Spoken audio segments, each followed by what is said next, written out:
Here are some notes to clarify a few points on Lab B, mostly calculations involving time and machine cycles. Here's part of the code for Lab B.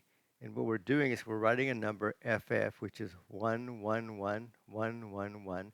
And then first we go to accumulator A and then port 1. But port 1 has 8 LEDs attached. So if all the numbers are high, the LEDs turn on. But then we go to a delay routine to see to cause a delay so that the LEDs will go on and stay on for a certain amount of time and then off for a certain amount of times. So we need to calculate how much this time is.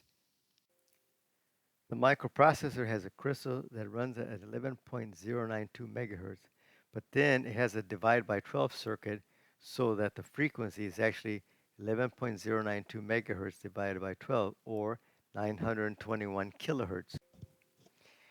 The crystal oscillator circuit actually puts out a square wave, so we can calculate the time for one square wave by saying that it is 1 divided by 921 kilohertz, or 1.085 microseconds, and this is also the time for one machine cycle. All of the opcodes take a certain amount of machine cycles.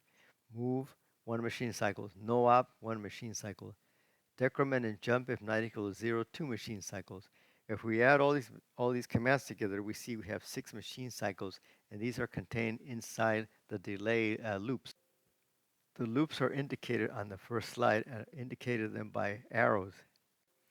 Notice that we had loaded register 3 and register 2 with FF in hexadecimal. FF equals 255.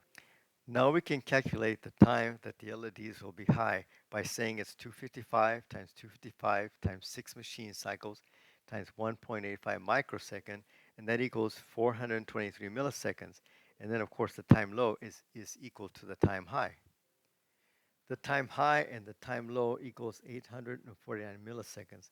That means that the frequency is 1 divided by 849 milliseconds, which is 1.2 hertz. That means that the LEDs are blinking at the rate of 1.2 hertz.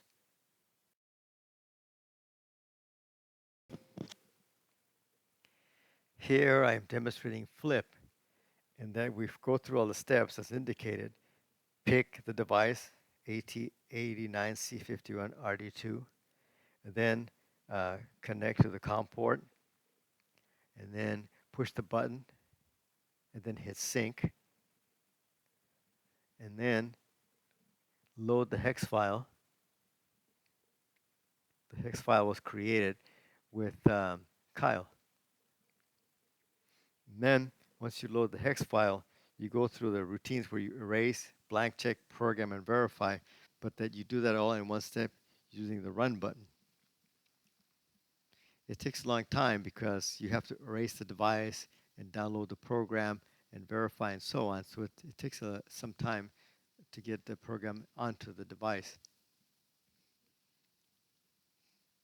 Eventually hit the application, and sure enough it starts to blink, and the LEDs are blinking at 1.2 hertz.